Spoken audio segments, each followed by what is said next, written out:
Well, this is kind of nice, isn't it? Because 18 minutes is incredibly difficult to contain what you want to say to 18 minutes. Well, it is for me anyway. So we kind of showed you earlier on what goes wrong under pressure. So the human brain is constantly getting a signal from all the bodily systems, but particularly the heart, up the vagus nerve, which, as we showed you, was sort of erratic, and under pressure, super chaos causes that DIY lobotomy. So you're all built that way, and you'll have all had the experience when somebody kind of puts a challenge to you, and it doesn't really matter, as you saw, how small that challenge is.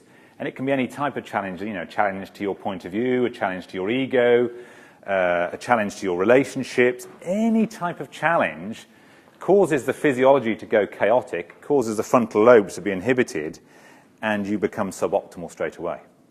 And what's kind of interesting about that is that when the brain's inhibited, it also inhibits your perceptual awareness, so you don't realize it's happened. Right? So you can come out of a meeting and think, oh, that went well. And everybody's going, what do you mean that went well? You were rubbish. Right? But because your awareness is inhibited, you don't realize how rubbish you were. Right? So it's a bit of a catch-22. So this is really what the phenomena that underpins, you know, lots of different things that you'll have seen and experienced yourself or seen on television. So stage fright. You know, people get stage fright, can't remember their words. Kids go blank in an exam. It's the same phenomena. You know, my personal favourite, Family Fortunes. If you've ever watched that show, Family Fortunes, and you have the two people sit at the front. We've asked 100 people in the street to name something you put in a jacket potato. Jam. You know, it's hysterical. You know, when your frontal lobe's inhibited, you say anything. You know, and it's really funny. You know, Anne Robinson, The Weakest Link. You know, she throws you a simple question and then stares at you, and you blurt out any old sort of rubbish. So when you're, you know, up with your boss, you know, even if you might be the nicest boss in the world, you know, if you're feel a little bit under pressure, you suddenly discover you're talking rubbish, right? Sometimes you even have that awareness. You know, you almost sort of see yourself coming out with the most ridiculous nonsense. You think, why is this happening? And it's because you're built that way. The human system is built that way, is that under pressure, physiological chaos, brain shut down. You're designed that way. You think, well, why are we designed that way? And the reason is, the only reason you have anything in your physiology is survival. There are survival advantages to having brain shutdown. Right? And it goes back 200,000 years. So when you were wandering across the prairie, you know, and a big grizzly bear comes out from behind the rock and says, oh, human being, there's my lunch. You don't need clever thinking. Right? In fact, if you stood there trying to be clever, is that the brown bear or the lesser spotted grey bear? He will eat you. Right? So you need brain shutdown. Your thinking has to become very unsophisticated. In fact, it has to become binary. So you either have fight, flight, or play dead. Two choices. You either just drop to the ground in a faint, or you're prepared to slug it out or run. It's binary. Anything more sophisticated, you don't need. It will kill you. So here we are, 200,000 years later, and we still have the same biological mechanism. Right? We've basically got 200,000-year-old software, and we've never had the upgrade. Right? And we don't meet bear today, we meet each other. But in meeting each other, the same phenomena goes on. So we showed you how that chaos can cause somebody who's even good at maths, like Neil is, to not be, 200, shut up, you're putting me off, 200, becomes impossible, a simple task like that. I can tell you, I did this in the office of a chief exec of one of the leading retailers in the UK, and his first answer was 298. Right? And he went, oh no, that's wrong. And he was so embarrassed that he got the first one wrong, he couldn't think of the second one. And we literally sat, rabbit in the headlights. He just couldn't come up with anything. So, as I said, you're all at the mercy of that, and the point being, until you've got control of this physiology, anybody can make you look like an idiot, right? And what's worse, you're doing it to yourself an awful lot of the time, right? Your own anxiety about your own performance is actually causing the chaos, so you're lobotomizing yourself. So a lot of people around you can trigger you into a lobotomy, but most of the time you're just lobotomizing yourself, right? So until you've got control of that absolutely fundamental basic, you might be brilliant one day, you might be poor. And who knows what's going to show up that day. So right at that fundamental, the cleverness of your thinking, or your ability to read the line on a golf putt, or your ability to come up with a great idea, or how to innovate that sales process, or any of that stuff, the quality of your thought, in fact, the very things that you think, and how well you think them, is hugely influenced by your biology. Right? So I'll give you a couple of live examples, and then we'll show you. We'll get Neil back out, and we'll show you how to control your physiology. So if you haven't yet clocked that your biology is controlling your brain function, if we held you and locked the doors, filled you up with coffee, right, what happens is your bladder gets bigger and bigger and bigger. It starts to send alarm messages to your brain, and you're getting one of these pees, you know. I've got to pee, I've got to pee, I've got to pee. And then if you ever had that experience where you can't get out of the room, but your bladder's going to start an alarm signal, and all of that, and you haven't got Pampers on, what you'll discover is you go deaf. Right? You ever notice that? You can't hear people. You're so internally focused, my bladder's going to burst, my bladder's going to burst.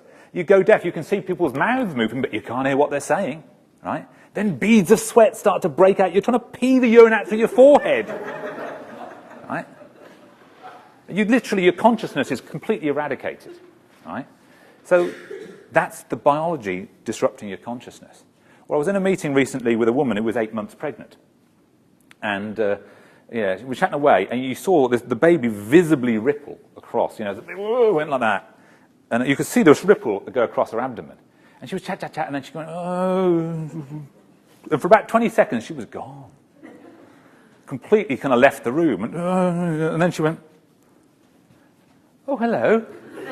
Sort of back in the room again. It was like her consciousness had disappeared for 20 seconds.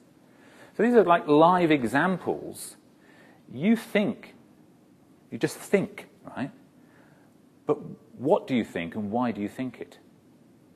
So I was talking to a senior exec who's a government think tank, right? I said, oh, a government think tank, oh, that's interesting. You probably sit around with loads of clever people debating the issues of the day and trying to come up with some clever answers. He said, yes, pretty much what we do. I said, have you ever thought about why those answers, not these other answers? Have you ever thought about your own thinking? He said, oh, I never thought about that. I said, well, you're a think tank and you've never thought about thinking. What's that about? So we just think, but we don't realize that what we think and how well we think it is actually influenced by something else. So thought is really an emergent property within your system. The very things that you think, you will think different things if you're happy than if you're depressed. And how well you think them will depend a lot on the biology. Right?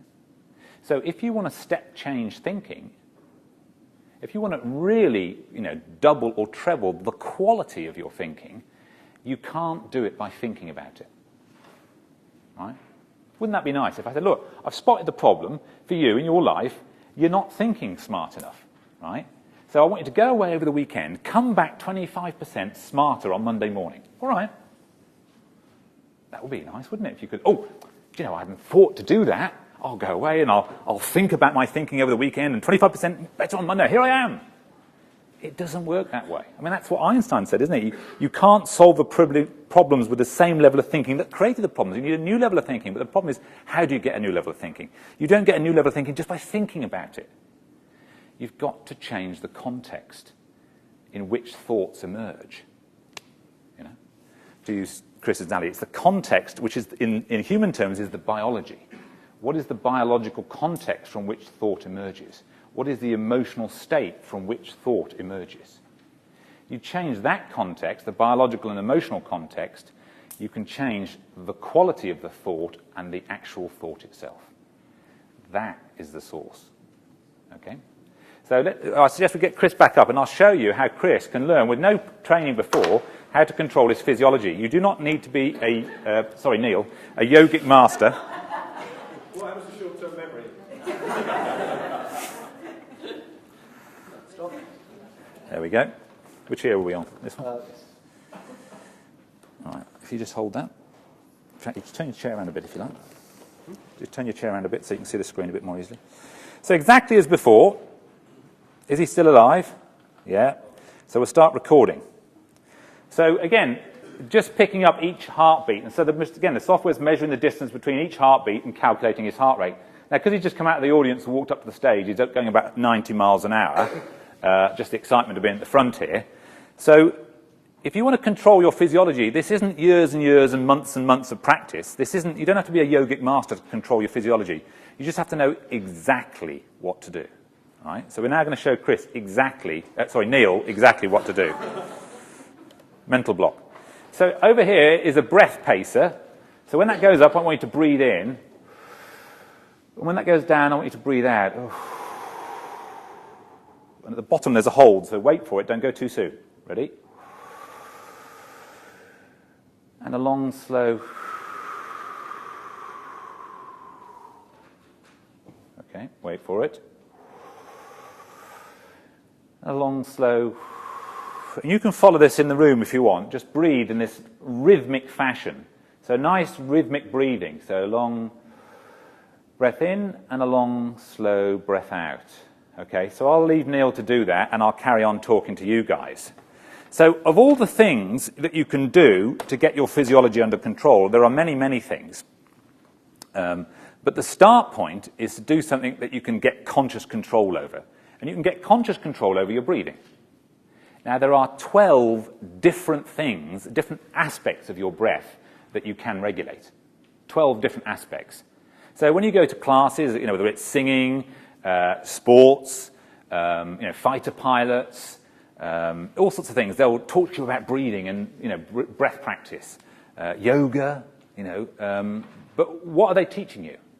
So, for example, there's a yogic practice where they teach you alternate nostril breathing. And that's kind of interesting, but in my view, that's number 9 on the list of priorities, okay, of the 12. The single most important thing is rhythm, which is what this is training. So we've seen that this measures the level of coherence in Neil's system. So when he's in complete chaos, he's down here in the red, and just with a bit of guidance, in less than or about a minute, he's up and into the coherent green. He is the yogic master. Neil brackets Yoda, right? Okay, no. So you can see the physiology has changed from this erratic to this coherent waveform in less than a minute when you know what to do.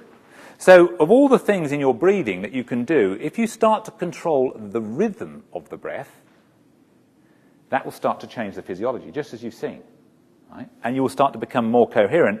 So his frontal lobes will work better now than at the beginning of this trace when his physiology was erratic. You all see the difference? And even though the average heart rate is about the same during that period and during this period, the heart rate is the same, but the pattern is different. So when you change that pattern, you're basically sending better quality fuel from the heart to the brain, and the brain's going to work better. Right? And when the brain works better, you're more perceptive, you're more insightful, you're more clear thinking.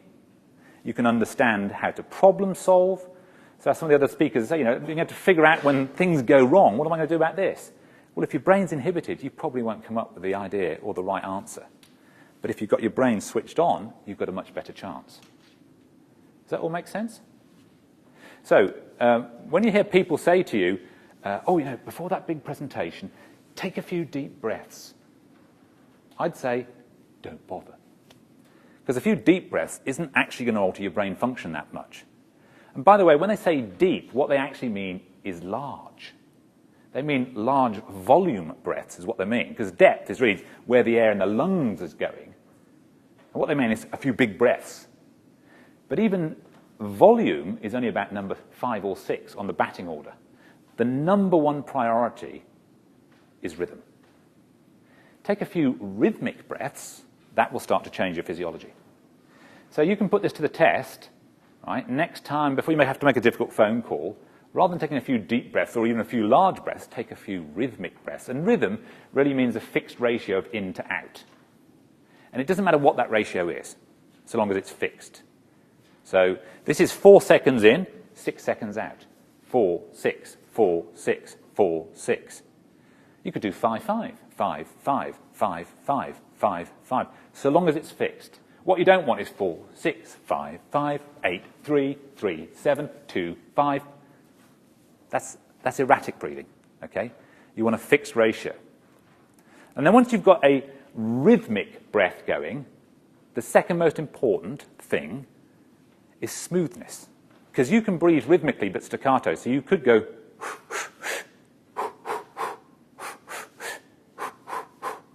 that's entirely rhythmic, but it's staccato. So what you want is smooth. So, which is a fixed volume per second around the entire cycle, right? So just as we probably both rowers, and my sport was rowing, that's what they teach you. So how the rowers are going to win us all the gold medals in the Olympics in 147 days, thank you. The first one's in 151 days' time. Okay, 151 days. They'll teach you, when you ever learn to row, blades in the water, blades out the water, in, out, rhythm, right? And then once you've learned that rhythm as a novice oarsman, the next thing is once the blades are in the water, even smooth pressure through the water, right? All the way through the stroke. What you don't want to do is put blades in the water, pull really hard and let it drift a bit, and pull really hard at the end, because the boat will go like that. In an even pressure, and the same with Chris Hoy on the bicycle. If you look at the metrics that are done around Chris Hoy, right? So I don't know whether you realise this, but everybody, when novice cyclists think it's just about the kick down, right? But then it's the drag and it's the lift. And actually, it's a circle. So if you look at the metrics on that, they've got to go circular and get as much pressure evenly applied around the whole cycle. So you'll see the Olympic cyclists will have a smooth and even force all the way around the loop. And those are the guys that win the gold medal. So, it's smoothness through it. So exactly as we've got here, is if we can, rather than go, and then go. So he might have rhythm, but has he got smoothness? As he gets smoothness better, he becomes more and more coherent. So rhythm and smoothness, exactly as you would cycle, exactly as you would row, gives you the most powerful effect. Does that all make sense? So one other thing, if we've got time, we probably have. I'm just yapping because we don't have lunch till 1 o'clock, so I might as well tell you something. The third most important thing is the location of your attention while you're breathing. Okay? So what we say is, people teach, a bit of abdominal breathing. Breathe through the belly and all of that. So our view is, no, breathe through the center of your chest. Through the heart area, if you will. Right? 3 reasons why we say breathe through here, not breathe through there. Or don't imagine you're sucking the air up through the soles of your feet, or it's coming in through the crown chakra, or whatever. You could do any of that stuff. But where is with your attention when you're breathing? We'd say put your attention in the center of your chest. 3 reasons why you put your attention in the center of your chest is, number 1, the heart generates more electrical power than any other part of your system. So even though there are billions of nerve cells up here, right, and only a couple of 100,000 down here, the power output of your heart is 3.5 watts, which is way greater than the power output of your brain. Because what happens in the brain, the electrical charges go in all different directions, it all cancels. Right? But here, you've got something called auto-coherence. The heart has to synchronize in order for it to pump. So electrically speaking, the heart generates 50 times more electrical output than the brain. If you want to record somebody's brain waves, you have to put a clip on their ear, just as Neil's got here, and pick up the heartbeat, and then you have to mathematically remove the heartbeat, because the heartbeat is this big, and the brain beat, or brain wave, is only that big. So the heart's way more powerful electrically. Electromagnetically, the heart generates 5,000 times more energy than the brain. So it starts to, figure of the pun, turn on its head. Hang on, what's controlling what here? Right? You've got to start to look a bit more broadly in terms of the human system as a system. We're so brain-dominant, brain-centric. So if you're putting your attention in the heart, you're putting your attention where the primary source of power is, here. So that's the first reason. The second reason, if you drop your attention and breathe through here, it gets you out of the noise in your head, which is where we're usually confused. Just to drop into the body and breathe through the center of your chest. And the third reason, which we're going to get onto, is actually we're ultimately going to go from controlling that physiology up to the emotional state and show you actually how do you turn on the passion, how do you turn on a positive emotional state when an awful lot of our positive emotions are experienced in the center of our chest. Hence, I love my son with all my heart. Why do I even say that? Because that's actually where I feel it. The awareness might be in our mind, but where do we feel the sensation of love? In the center of the chest, right? So where do you clutch the baby? You clutch them to your heart, right? You don't clutch the baby to your knee, you know. I love my son with all my knee. We don't say that because we don't feel it in our knee, we feel it in the center of our chest. So the very fact that you put your attention on the center of your chest or in the heart area starts to drift you into a slightly more positive state. Does that make sense? So this last thing I want to just, while Neil's impressing you, give you this other bit. So in my view, the big myth of performance, I think, is that it's something to do with adrenaline. You know, you'll see this in business or in sport. You know, if you're not a bit pumped, you won't perform. Go to that meeting, you've got to be a bit psyched. That exam, you've got to be a bit psyched up, right? And so, no, you've got to be relaxed under pressure. No, you've got to be psyched, you've got to be relaxed, you've got to be psyched, you've got to be relaxed. You get both types of advice, neither is true. It's not about sympathetic activation or even parasympathetic activation. It's not about how hot the system is or how cold the system is. There's another part of your system which really determines your output, which is whether you're in a negative emotional state. So if this is adrenaline and this is a chemical called acetylcholine, ACH, negative emotion, right, underpinned by the hormone cortisol, or positive emotion, underpinned by the anabolic hormones like DHEA, dihydroepiandrosterone, banned substance in the Olympics. You get caught taking those tablets, you're out.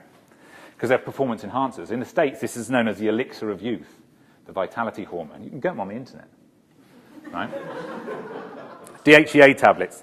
Point is, you don't need them, right? You're 93, aren't you? Yes, 407. So when you heat somebody's system up, you can heat it up negatively, anxiety, anger, frustration, or you can heat it up positively, passion, right? Determination, focus. The heart rate over here is 120 but erratic. The heart rate is 120 over here but coherent. Both of them have the same heart rate. Both of them have the same amount of adrenaline. That will impair your performance, that will enhance your performance. And passion, as we've heard, is the #1 predictor of performance across every aspect of life, including health. If you're passionate about something, you'll do it better. It predicts all types of performance. Similarly, when you cool the system down, relaxation is not necessarily valuable. In fact, I've given lectures to some of my medical colleagues entitled "Relaxation Can Kill You." Right? So that to be sometimes lecture titles. When I can draw the crowd in. Relaxation, and it can, because you can be relaxed and negative. So apathy, boredom, detachment, indifference, all those kind of things. The heart rate is erratic, averaging 50. Now you can be relaxed and it can be positive, so things like contentment, curiosity, equanimity, those kind of things. Heart rate coherent and 50. So it doesn't really matter whether the heart rate is 50 or 120. What matters is, am I on the left or am I on the right? And so the secret really, if you map most organizations, is you'll see a rightward skew. That people are rightward skewed over here. If you don't believe me, go and stand next to the coffee machine. You will hear the negative hum. Do you know what so-and-so said to me yesterday? He didn't say that. That's outrageous. Right? And then you bump into somebody over here, full of the joys of spring.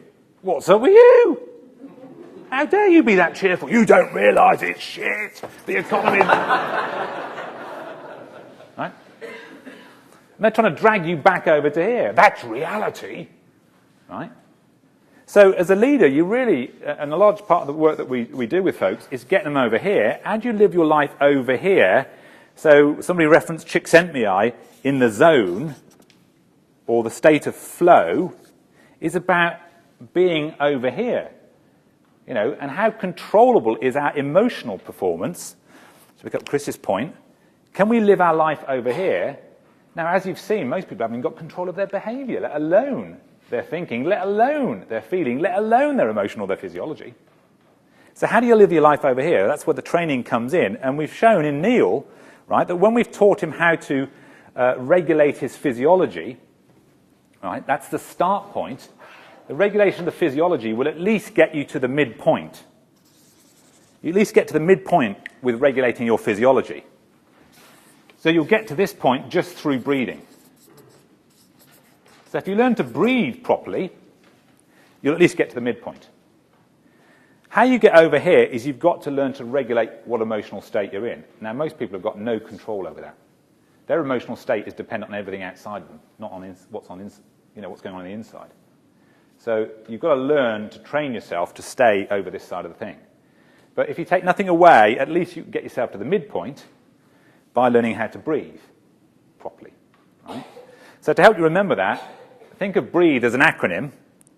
B stands for breathe, R stands for rhythmically, E stands for evenly, and through the heart every day. So if you breathe rhythmically, evenly, and through the heart every day, you'll at least get to the midpoint. Okay? Thank you. Well done.